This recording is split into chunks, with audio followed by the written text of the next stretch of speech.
दोस्तों, मौसम को लेकर ताज़ा अपडेट मौसम एजेंसी स्काईमेट वेदर की ओर से जारी किए गए हैं, जिसके मुताबिक अगले 24 घंटों के दौरान जम्मू कश्मीर, गिलगित बाल्टिस्तान, मुजफ्फराबाद, लद्दाख, हिमाचल प्रदेश और उत्तराखंड में हल्की से मध्यम बारिश और बर्फबारी होने की संभावना है। वहीं आज से दक्षिण भारत में अलग अलग स्थानों पर गरज चमक के साथ बारिश और बिजली गिरने की संभावना है। ऐसे में चलिए बिना देर किए weather expert doctor S N. Pandey ji से जानते हैं कि आने वाले 24 से 48 घंटों में मौसम की क्या स्थिति रहने वाली है। जिस तरह से आज भी उत्तर प्रदेश और उत्तर भारत के ज्यादातर इलाकों में घना कोहरा, धुंध और प्रदूषण बना रहा, इसके साथ आज तक अभी भी कहीं धूप नहीं दिखाई दी है।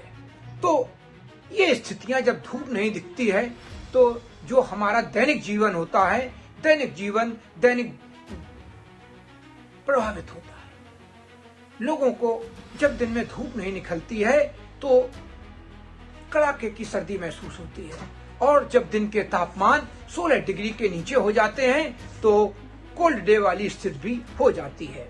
अभी भी आगे आने वाले दिनों में ये स्थितियों में थोड़ा सुधार होने की संभावना है।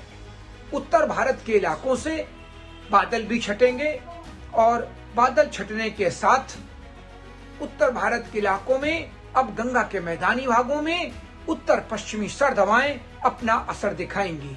इन हवाओं के कारण अब देश के 70 से 80% भाग में तापमान गिरेंगे, लेकिन इसी के साथ दिन में धूप भी निकलेगी, प्रदूषण भी कम होगा। तो आगे आने वाले दिनों में अब प्रदूषण भी कम होगा और उत्तर पश्चिमी हवाएं दिन में गलन वाली सर्दी बनाए रखेंगी। और जो हमारा दक्षिण भारत है, दक्षिण भारत के केरल और कर्नाटक, आंध्र प्रदेश, इन सब जगह हल्की बारिश की गतिविधियां हो सकती हैं।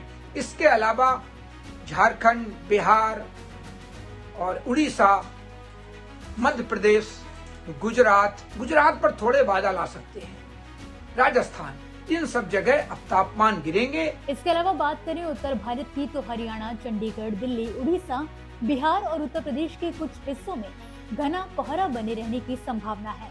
अगले 24 घंटों में पंजाब, हरियाणा और दिल्ली के कुछ इलाकों में कोल्ड डे की स्थिति बनी रह सकती है।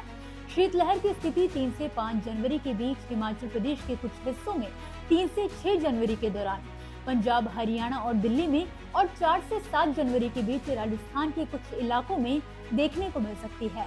इसी के साथ पहाड़ों पर अब जो बर्फबारी होनी थी वो आज बर्फबारी भी खत्म हो जाएगी, लेकिन जो भी बर्फबारी दर्ज की गई है वो सब जम्मू कश्मीर के गुलमर्ग, सोनमर्ग और लद्दाख, लेह, इन सब जगह बर्फबारी हुई है। ऐसे ही जो हिमाचल की ऊंची चोटियां हैं, उत्तराखंड की ऊंची चोटियां हैं, वहां पर बर्फबारी दर्ज की गई है। और नीचे के जो इलाके हैं, चाहे देहरादून, मसूरी, ऋषिकेश, हरिद्वार, इन सब जगह कहीं कहीं बारिश की गतिविधियां दर्ज की गई हैं। तो अब आगे आने वाले 24 से 48 घंटे में उत्तर पश्चिमी सर्द हवाएं हाड़ कपाने वाली ठंड लाएंगी पूरे गंगा के मैदानी भागों में, और तापमान भी गिरेंगे। बिहार, बंगाल, मध्य प्रदेश और राजस्थान, गुजरात, इन सब इलाकों में अब आगे तापमान गिरने वाले हैं, और दिन में धूप भी निकलेगी। अगर दिन में धूप निकलेगी तो जनमानस को थोड़ी राहत मिलने की संभावना है। और अगर लगातार बादल तो कोहरा, धुंध बना रहता है तो निश्चित रूप से जो हमारी फसलें हैं, चाहे राई की फसल हो, चना, मटर हो, इन सब पर भी रोग लगने की संभावना बनी रहती है। तो जब अब आगे 24 से 48 घंटे में धूप निकलेगी तो जो रोग लगने की संभावना है वो भी कम होगी, और किसानों को भी राहत मिलने की पूरी संभावना है। तो अब आगे आने वाले दिनों में इसी तरह की स्थितियां बनी रहेंगी। फिर आगे सप्ताहांत में 5 तारीख को एक नया WD आएगा, फिर इसी के साथ एक सपोर्टिंग सिस्टम भी बन सकता है। तो हो सकता है कि बारिश की गतिविधियां उत्तर भारत में पहाड़ों के अलावा नीचे मैदानी भागों में भी हों, लेकिन अभी कुछ इस पर, क्योंकि सिस्टम अभी पूरे बने नहीं हैं, तो बहुत ज्यादा संभावना व्यक्त नहीं की जा सकती है। फिलहाल अभी पूरे उत्तर भारत में और पूरे देश में 70% इलाके में तापमान गिरेंगे और दिन में भी शीतलहर वाली स्थिति आने वाली है और उत्तर पश्चिमी हवाएं भी जो उनकी गति भी तेज होगी, उनकी गति 8 से 9 किलोमीटर पर घंटे हो सकती है। तो ये दिन में हाड़ कपाऊ ठंड बनाए रखेंगी। इसी के साथ दोस्तों फिलहाल के लिए मौसम नामा में बस इतना ही। आप मुझे दीजिए इजाजत और इसी तरह मौसम से जुड़ी ताजा अपडेट्स के लिए आप देखते रहिए किसान इंडिया। धन्यवाद। मुझे बरसात की झीनी झीनी फुहारें मिले ना मिले, हमें पावस की उमस चाहिए। जी हाँ, मैं किसान हूं, क्रांति बीज बोना चाहता हूं।